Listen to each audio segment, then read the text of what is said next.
Today we will see another prayer, which is the prayer of confession.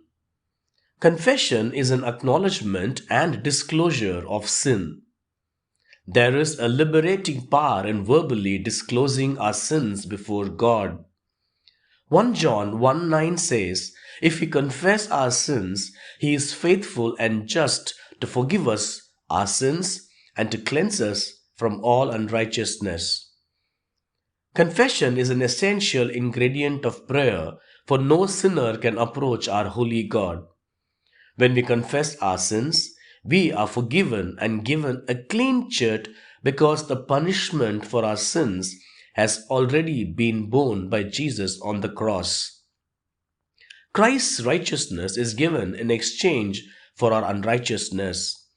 As a result of this glorious transaction, we are forgiven and given access to our holy God.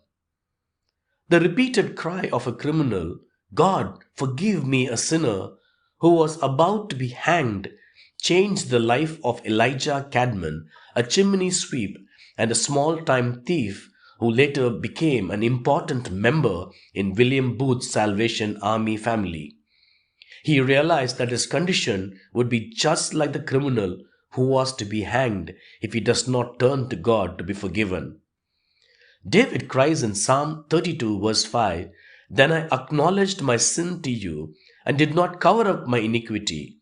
I said, I will confess my transgressions to the Lord, and you forgave the guilt of my sin."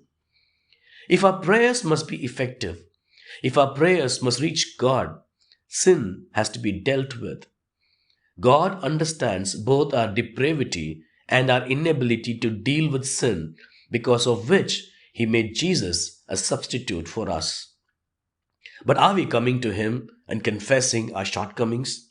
Are we praying from a pure heart? Prayer will make a man cease from sin, or sin will entice a man to cease from prayer, says John Bunyan. Have a blessed day.